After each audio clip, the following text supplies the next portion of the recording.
तो student, last time हमने पढ़ा था सीखने की प्रक्रिया, द प्रोसेस ऑफ लर्निंग, और मैंने बताया था सीखने की प्रक्रिया जो है मनुष्य के जन्म से लेकर उसके मृत्यु पर्यंत तक हमेशा चलती रहती है।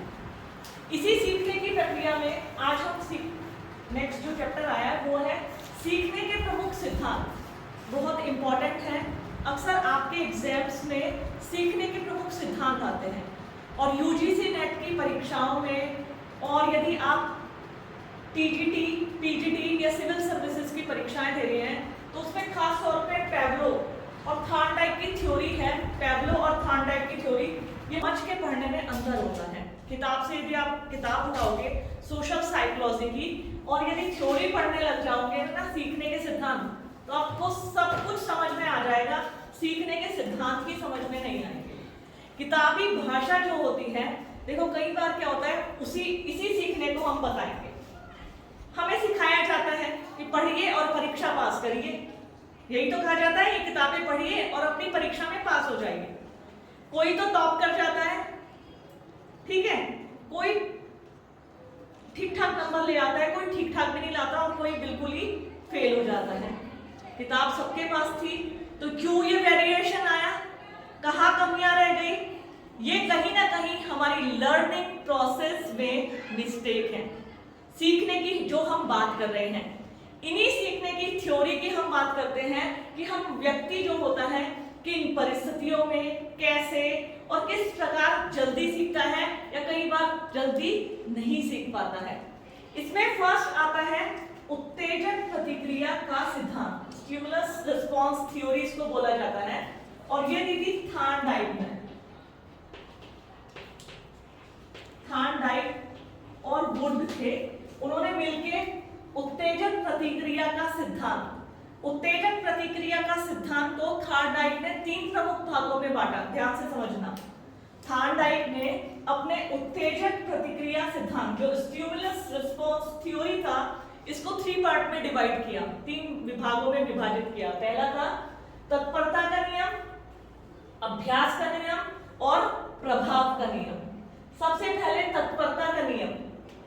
तत्परता का नियम होता है जब हम सीखने के लिए, होता है ना, हमारे अंदर चाहत होती है हम सीखें। कई बार हम किन्हीं वोकेशनल कोर्सेज में जाते हैं एडमिशन लेने, हमें सिलाई सीखनी है, बुनाई सीखनी है, कढ़ाई सीखनी है, इवन डांस सीखना है, कोई भी हो सकता है। तो हम क्या करते हैं, जब हमें आता नहीं है हम किसी कोचिंग में या ऐसे इंस्टीट्यूट में जाते हैं जहां हमें अच्छे से सीखने को मिले, जाते हैं। और कई बार हम इसी चीज को ये छोटे बच्चे जो होते हैं उन्हें सिखाने के लिए भेजते हैं। तत्परता का नियम ये कहता है कि जब तक हमारे अंदर सीखने की लगन नहीं होगी तब तक हम किसी काम को अच्छे से नहीं सीख पाएंगे। फॉर एग्जाम्पल, मेरी माता जी ने मुझे कहा बेटा सब्जी बना ले, मेरा मन ही नहीं है सब्जी बनाने में। अब माता जी का दबाव था तो मुझे सब्जी बनाने किचन में जाना पड़ा। गुस्सा तो मन में आ ही रहा था, मैं तो टीवी देख रही थी, माता जी ने सब्जी बता दिया, सीरियल आधा छूट गया, मेरा दिमाग सीरियल में पड़ा है, मन ही नहीं कर रहा है सब्जी बनाने का। अब जैसे जैसे मिर्च होगी रोक जो सब्जी बना दी। खाने वाले ने जब सब्जी खाई, इतनी तीखी, इतना तेल, इतना नमक। कहने का मतलब जब हमारे काम करने की इच्छा थी ही नहीं तो हम उस काम को कभी अच्छे से नहीं कर पाएंगे। जब हमारे अंदर तत्परता होती है, सीखने की लगन होती है, हम उस कार्य को बहुत अच्छे से कर पाते हैं। मैं देखती हूँ छोटे छोटे बच्चे जो होते हैं डांस इतने अच्छे स्टेप कर लेते हैं, उनकी बॉडी इतनी फ्लेक्सिबल होती है, तो देखने में लगता है कितने अच्छे से, क्योंकि उनके अंदर एक तत्परता होती है, लगन होती है। और फिर जब एप्रिसिएशन मिलता है, कहीं से प्रशंसा मिलती है, तो सीखने की और चाहत पैदा होती है। ठीक है, तत्परता का नियम हो गया। एक है अभ्यास का नियम। अभ्यास, कोटेशन भी बनी है इसके ऊपर, practice can make man perfect, है ना। जितना हम अभ्यास करेंगे, फॉर एग्जाम्पल हमें कुछ लर्न नहीं होता, इवन अपने धार्मिक ग्रंथों को ही ले लें, हनुमान चालीसा को ही ले लें, हम उसे पढ़ते रहते हैं और जब एक लिमिट होती है ना, हमें वो कंठस्थ हो जाती है, जब हम रेगुलरली उसका पाठ करते हैं, हमें रटने की भी जरूरत नहीं है, वो हमें कंठस्थ हो जाती है, हम उसे बहुत अच्छे से लर्न कर लेते हैं। तो वास्तव में हम कहते हैं जिस चीज का हम अभ्यास करते जाते हैं, एक वर्ड आता है स्पेशलाइजेशन। सुना है आपने कि वर्ड स्पेशलाइजेशन? कहाँ सुना है स्पेशलाइजेशन? बोलो जरा, कहीं सुना है? मैंने तो बहुत जगह सुना है। हाँ भाई शिक्षा, शशि। हाँ शिक्षा, किसी भी बात में सकते, जैसे हम जब कुकिंग सीखते हैं तो धीरे धीरे करके मतलब स्पेशल कुक जो होते हैं उन्हें स्पेशलाइजेशन मिल जाता है, खाना बनाने का, आपको पढ़ाने का। हाँ स्पेशलाइजेशन। कई बार हम डॉक्टर में नहीं देखते चाइल्ड स्पेशलिस्ट, हार्ट स्पेशलिस्ट, सुनते हैं? आर्किटेक्ट में देखते हैं ये मैप मेकिंग के स्पेशलिस्ट हैं, इन्हें तो जो नक्शा बनाने में महारत हासिल है। फिर और किसी चीज में स्पेशलाइजेशन देखा? उसके यहाँ की जलेबियां, भंडारी के समोसे नहीं? तो वास्तव में स्पेशलाइजेशन या निपुणता किसे कहते हैं? बच्चों, निपुणता बोलते हैं हम जब किसी काम को बहुत अच्छे से मन लगाकर करते जाते हैं तो हमें स्पेशलाइजेशन प्राप्त हो जाता है। जैसे कोई एक बाल काटने वाला नाई है, उसके हाथ में कैंची आती है, जैसे आप बोलोगे कि मेरी स्टेप कटिंग, वो कट बाल बिल्कुल शानदार स्टेप कटिंग आप देखने में हीरोइन। तो स्पेशलाइजेशन, जब हम एक किसी चीज का अभ्यास करते हैं, अभ्यास करते हमें निपुणता हासिल हो जाती है, हम उसमें स्पेशलाइजेशन कर लेते हैं। डॉक्टर के रूप में हम कई बार सुनते हैं कि ये चाइल्ड स्पेशलिस्ट है, ये हार्ट स्पेशलिस्ट है, इसलिए कहा जाता है कि वो कहीं ना कहीं कार्डियोलॉजी, हार्ट का बहुत गहनता से अध्ययन करते हैं। अध्ययन करते उन्हें अपने क्षेत्र में महारत हासिल हो जाता है, इसलिए हम कहते हैं स्पेशलाइजेशन। तो तत्परता के नियम, जब सीखने में तत्परता हो, लगन हो। अभ्यास का नियम, जब हम प्रैक्टिस करते जाते हैं तो हम बहुत जल्दी सीख लेते हैं। छोटे बच्चों को जब अक्षर सिखाया जाता है ABCD, तो क्या किया जाता है? जब छोटे बच्चों को हम अक्षर सिखाते हैं, पहले बिंदु करते हैं। ए बनाने के लिए बच्चे को 3 डॉट सिखाते हैं, पहले ये लाइन मिलाओ, फिर ये लाइन मिलाओ, फिर बीच में कर दो, बच्चों बन गया ए, बच्चे खुश। फिर धीरे धीरे आप इस 3 डॉट का लगाकर 1 डॉट लगाते ए बनाओ, तो बच्चा ऐसे करके कहने का मतलब, जब हम किसी कार्य को, चाहे हम भी हो चाहे छोटा बच्चा भी हो, अभ्यास करते जाते हैं तो कार्य बहुत अच्छे से संपादित होता है और हम उससे बहुत कुछ सीख पाते हैं। एक होता है प्रभाव का नियम। प्रभाव का नियम क्या होता है? जब कई बार, जैसे इसको भी एग्जांपल से मैं तुम्हें समझाऊंगी। जब हम खाना आज अच्छा बना, मैंने फर्स्ट टाइम लौकी का हलवा बनाया, वो इतना अच्छा बना कि मैं खुद ही प्रभावित हो गई। मेरे घर वाले ने तो तारीफ करी। नेक्स्ट टाइम मैंने सोचा कि अब तो मैं इसको बनाया, अब मुझे आ गया बनाना। ठीक है, इसी प्रकार मैंने कुछ कपड़ा सिला, मुझे सिलना नहीं आता था, लेकिन वो अच्छा बना। और ये प्रभाव का जो नियम होता है, ये अनुकूल और प्रतिकूल दोनों प्रभाव डालता है। यदि हमारा कुछ अच्छा नहीं बनता, हम कर नहीं पाते, सक्सेस नहीं हो पाते, हम उस चीज से डरने लगते हैं। फिर हम सोचते नहीं, हमसे नहीं होगा, हम नहीं कर पाएंगे। कुछ बच्चे जो मैथ्स में कमजोर होते हैं, तो वो मैथमेटिक्स की, देखो मेरी हैंडराइटिंग, सच में तुम्हें आज एक बहुत बड़ा सत्य बता रही हूँ, कटु सत्य है मेरे लिए, बहुत गंदी थी। आप मतलब इतनी गंदी थी कि मैं अपनी हैंडराइटिंग को खुद ही नहीं पहचान पाती थी कि मैंने अक्षर क्या लिखा है, बड़ी परेशान थी। फिर जब मैंने डिसीजन लिया कि मैं सिविल सेवा की परीक्षा दूंगी, तो उसमें तो मुख्य परीक्षा टोटली रिटर्न होती है। हैंडराइटिंग पे मैंने जिससे भी पूछती थी, वो यही कहता था आपकी हैंडराइटिंग एक्सीलेंट होनी चाहिए यदि आप सिविल सेवा देना चाहते हैं।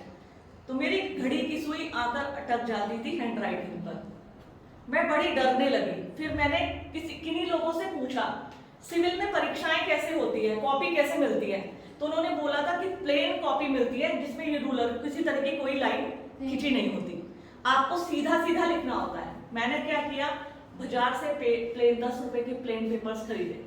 इतने सारे मेरे टाइम में प्लेन पेपर आ गए। मैंने क्लिपबोर्ड लिया, शू में मैंने पेंसिल से लाइन खींची, कम से कम 18-20 लाइनें एक पेपर में खींच दी, और मैं सीधे लिखने की प्रैक्टिस कर दी गई।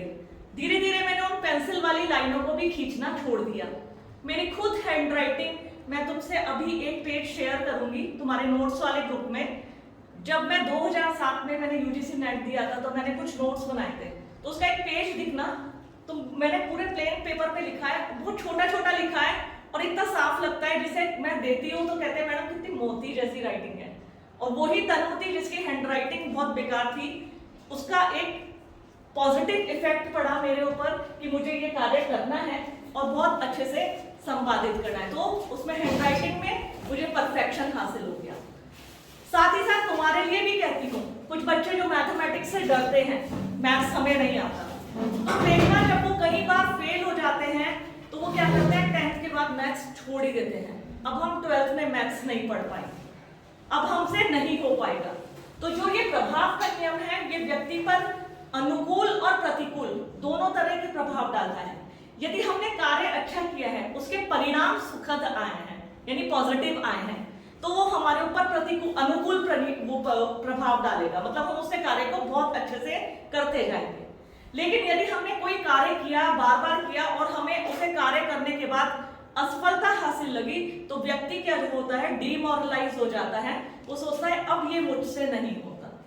तो थार्नडाइक और वुड्स ने अपनी थ्योरी दी थी उत्तेजक प्रतिक्रिया का सिद्धांत, जिसे थार्नडाइक ने 3 भागों में विभाजित किया, तत्परता का नियम, अभ्यास का नियम और प्रभाव का नियम। आया समझ में? आगे की ओर चलते हैं। नेक्स्ट हम संबंध प्रतिक्रिया का सिद्धांत, थ्योरी ऑफ कंडीशनिंग, जो कि पैवलो ने दी। पैवलो की थ्योरी, जब तुम बीएड करने जाओगे या कुछ बच्चे बीएड से आए हैं, तुमने पढ़ी होगी पैवलो की थ्योरी।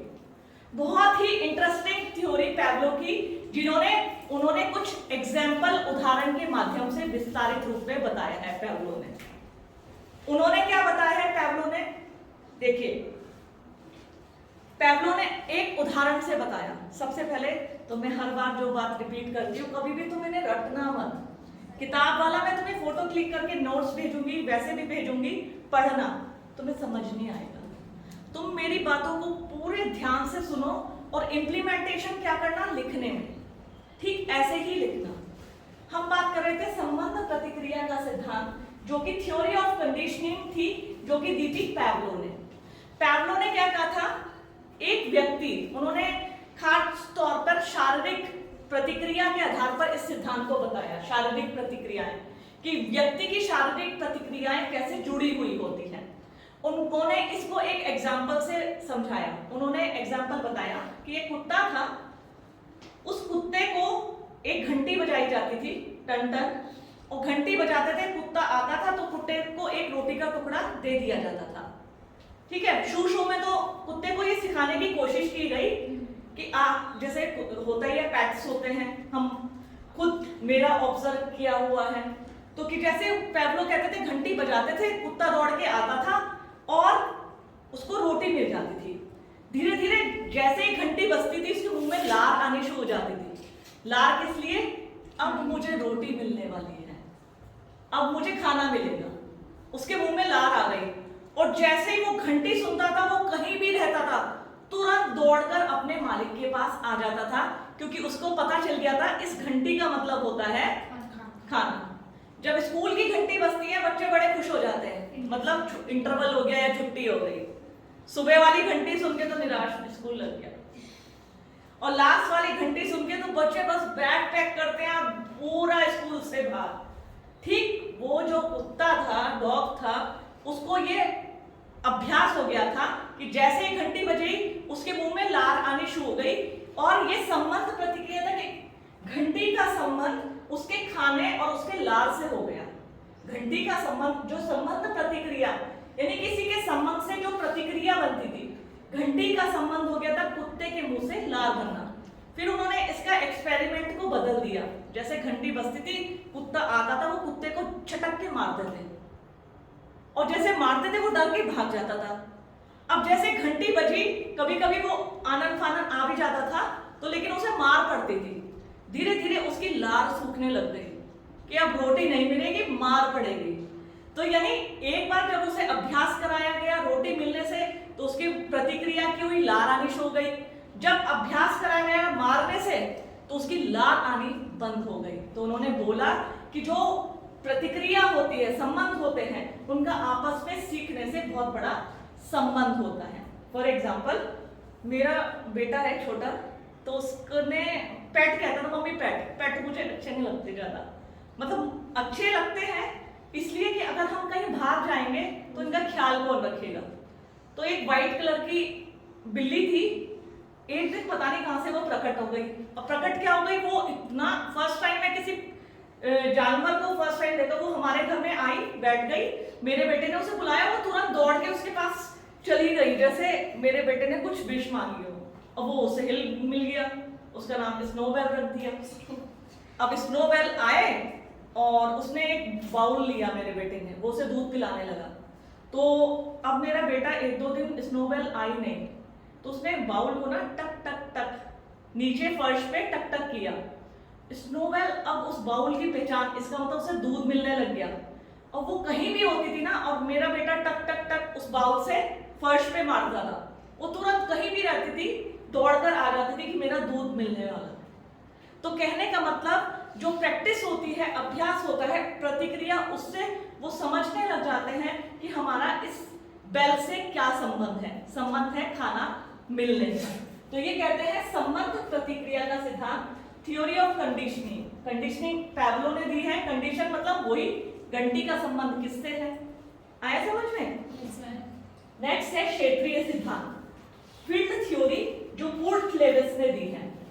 फील्ड थ्योरी जो कि कूर्ट लेविस ने दी है, फील्ड थ्योरी कहते हैं व्यक्ति जब कहीं बाहर जाता है, और खुद हमें देखो, मैं कहने लगूं बच्चों तुम आप कैसे आए हो, कैसे कैसे आए हो जरा बताना। पूजा कैसे आई बेटा?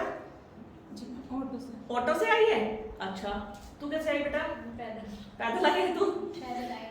शाबाश। ऑटो के झटके खाते हुए। ऑटो के झटके खाते हुए। जब आप लोग घर से निकलते हैं, पहले आपको नहीं पता था ऑटो, लेकिन धीरे धीरे आपने बाहर निकले, आपको पता चला कि ये दूरी ज्यादा है। दूरी ज्यादा है तो आपने ऑटो पूछा, तो ऑटो वाले ने कहा 200 रुपए। अब हर व्यक्ति 200 रुपए तो अफोर्ड नहीं कर सकता। तब तुम्हें पता चला एक स्थान बनाया हुआ है ऑटो का, अगर हम यहाँ से कंबाइंड में बैठेंगे तो वो हमसे 20 रुपए या 10 रुपए लेगा। ठीक है, तो मतलब जब हम घर से निकलते हैं बाहर, हर चीज, चाहे सब्जी खरीदना हुआ, चाहे कुछ परचेजिंग करना हुआ, तो दुकानों पे जाते हो कपड़े खरीदने के लिए, सूट बड़ा पसंद आया, सूट है 2000 का, तुम्हारे पास है 1500, अरे भैया ठीक लगा लो, थोड़े रेट कम कर लो ना भैया। होता है ना बार्गेनिंग जिसे हम कहते हैं। या तुम्हें बार्गेनिंग नहीं करनी आती तो तुमने दुकान पर गए, एक वो दूसरी स्त्री को कपड़े दिखा रहा था, फिर उसने कहा भैया 1200 को तो नहीं, मैं तो 800 दूंगी। वो उसने 800 दिया और 1200 वाला सूट 800 में लेकर चली गई। अब तुमने देखा, अच्छा तुमने कुछ अभ्यास किया उससे कि यानी ये दुकानदार बार्गेनिंग करता है, मैं भी अब जब कपड़ा खरीदूंगी तो मैं भी इससे बार्गेनिंग करूंगी। कहने का मतलब क्षेत्रीय जो सिद्धांत होता है वो कहता है हम जब घर से बाहर निकलकर सीखते हैं, किसी को देखकर सीखते हैं। इवन हमारे यहाँ फील्ड रिपोर्ट होता है, डेजर्टेशन। अब तुम्हें मैं 4th सेम में फील्ड रिपोर्ट डेजर्टेशन कराऊंगी, जैसे आपके कुछ सीनियर्स कर रहे हैं। उसमें क्या होता है, आपको एक टॉपिक लेना पड़ता है, बाहर जाते हैं, लोगों से पूछताछ करते हैं, सीखते हैं, तब अपने रिपोर्ट्स बनाते हैं। तो कहने का मतलब जब हम घर से बाहर निकलते हैं, किन्हीं व्यक्तियों को देखते हैं, किन्हीं अनुभवों से सीखते हैं, जरूरी नहीं है हम परफेक्ट हैं। इसको मैं एक एग्जांपल से भी बताऊंगी। बहुत से लोग कोचिंग सुन लेते हैं कि कोचिंग होती है, अगर हमें प्रतियोगी परीक्षाओं की या कंपटीशन एग्जाम की तैयारी करनी पड़ती है तो कोचिंग जाना पड़ता है। ठीक है, अब किसी तुमने दूसरी लड़की से पूछा, उसने कहा हाँ मैंने भी कोचिंग ली थी पर मैंने छोड़ दी। ठीक है, तुमने कहा ठीक है, तुम कोचिंग गए, तुमने देखा कोचिंग में तो बहुत भीड़ है, 500 बच्चे बैठ के पढ़ रहे हैं, यार इससे अच्छा तो मैं अपना यूट्यूब पे देख कर पढ़ सकती थी। जो ये इतनी दूर से माइक में बोल रहे हैं और जो ये स्पीकर लगा है मेरे कान में, ऐसे तो मैं अपने मोबाइल में भी पढ़ सकती हूँ। कहने का मतलब जब तक हम घर से बाहर नहीं निकलते, अनुभव नहीं करते किन्हीं चीजों का, तब तक हम सीख नहीं पाते। तो ये है क्षेत्रीय सिद्धांत। लास्ट आता है पुष्टिकरण का सिद्धांत। पुष्टिकरण का सिद्धांत, रीइंफोर्समेंट। पुष्टि करना, यह न्यूज, यह जो समाचार है, क्या यह इस घटना की पुष्टि करता है? देखो एक एग्जांपल बता रही हूं, जो ये अभी आया है कि केदारनाथ में अभी हाल ही में सड़क बंद हुई थी, ठीक है, एक वीडियो जारी हुई है, तो क्या ये वीडियो इस घटना की पुष्टि करती है? आया समझ में? Yes ma'am. सबसे पहले तो तुम्हें हर चीज का, देखो कोई भी टॉपिक तुम पढ़ो कंपटीशन के लिए, किसी चीज के लिए, सबसे पहले उसका अर्थ जानो, उसका अर्थ क्या होता है अपने शब्दों में, किताब के शब्दों में, यूट्यूब के शब्दों में नहीं, अपने शब्दों में। मैं हमेशा किसी चीज को भी पढ़ने की कोशिश करती हूँ, पहले उसे सिंपल लैंग्वेज में अपने शब्दों में बना लेती हूँ। मुझे नहीं पता एग्जामिनर ने पुष्टिकरण का मतलब क्या निकाला है, पहले मेरा जानना जरूरी है। पुष्टि होता है क्या यह इस तथ्य पर प्रमाणिक होता है, जो ये समाचार आ रहा है केदारनाथ में रास्ता बंद हो गया ग्लेशियर खिसकने से, तो ये इसकी पुष्टि करता है, मतलब ये प्रमाणिक है, ये तथ्य पुष्टि करते हैं। तो पुष्टिकरण का सिद्धांत क्या होता है बच्चों, कि जो हमारे सीखने की पुष्टि करता है, मतलब जो हम कार्य करते हैं, तो वो जो कार्य करते हैं तो वो उसकी पुष्टि करता है। इसको भी एक एग्जांपल से उन्होंने बताया था, हल महोदय ने दी थी। उन्होंने बताया था एक पिंजरा था, उस पिंजरे को उन्होंने दो भागों में डिवाइड कर दिया और बीच में एक गोला कर दिया, एक में चूहे को रखा और दूसरी साइड रोटी को रखा। ध्यान से समझना, एक पिंजरा था केव सा, तो उसमें एक पार्टीशन कर दिया, छोटा सा छेद बनाया, इधर चूहा रखा, इधर रोटी रखी। अब नेचुरल सी बात है, जब होल बनाया तो चूहा इधर भी जाके रोटी खा सकता है। अब उन्होंने क्या किया, जब जहां रोटी रखी थी वहां पे थोड़ा करंट, इलेक्ट्रिसिटी शॉक जिसे कहते हैं, उसको प्रभावित कर दिया। चूहा रोटी खाने के लिए कूदता था, लेकिन करंट के शॉक से हल्का प्रभाव था, वापस अपने पास आ जाता था, डरता था। अब धीरे धीरे उसने क्या किया, तुरंत छलांग मारी, मुंह में रोटी दबाई और तुरंत इधर आ गया। यानी धीरे धीरे उसने क्या किया, उससे एडजस्टमेंट बिठाना शुरू किया करंट से। अब उसे भूख भी लगी थी, पिंजरे में बंद भी था, रोटी भी चाहिए थी, लेकिन रोटी वाली जगह थोड़ी विपरीत थी, विषम परिस्थिति थी। अब उसने उस विषम परिस्थिति से सामंजस्य बिठाने की कोशिश की कि तुरंत उसने आभास नहीं होने देता, कूदता था, फोकस रहता था रोटी पर, रोटी का टुकड़ा होता था, तुरंत अपने केव में, अपने पिंजरे के दूसरे भाग में वापस आ जाता था। यानी कहने का मतलब ये सिद्धांत ये बताता है कि किस प्रकार व्यक्ति जो होता है अपनी अनुकूल और प्रतिकूल परिस्थितियों से भी सीखता है। कैसे हम सामंजस्य बिठाने की कोशिश करते हैं। सर्दी आती है तो तुम लोग क्या करते हो, घर में बैठ जाते हो, नहीं तो क्या करते हो, गरम कपड़े पहनते हैं, गरम गरम चाय पीते हैं, सूप पीते हैं, वेदर के अनुकूल सामंजस्य स्थापित करने की कोशिश करते हैं। गर्मियां आती हैं तो हम कॉटन कपड़े, पंखा, पानी की बोतल अपने साथ रखते हैं, फिर आइसक्रीम मिल जाए तो बात ही क्या है, हमने कोऑर्डिनेशन बिठाया परिस्थितियों से। तो कहने का मतलब पुष्टिकरण का सिद्धांत जो है वो हल महोदय ने दिया था कि सीखने की वो जो दशा होती है, जो व्यक्ति को अनुकूल और प्रतिकूल परिस्थितियों के साथ सामंजस्य बिठाना सिखाती है, ये है पुष्टिकरण का सिद्धांत। ये टोटल थ्योरी हो गई। आपके एग्जाम में आ सकता है कि सीखने के प्रमुख सिद्धांत बताइए, या फिर सीखने का संबंध प्रतिक्रिया का सिद्धांत बताइए, या फिर उत्तेजक प्रतिक्रिया का सिद्धांत। ये दोनों इंपॉर्टेंट हैं लॉन्ग क्वेश्चन के लिए, इंडिविजुअली या कंबाइंड में आ सकता है। क्वेश्चन लिखिए।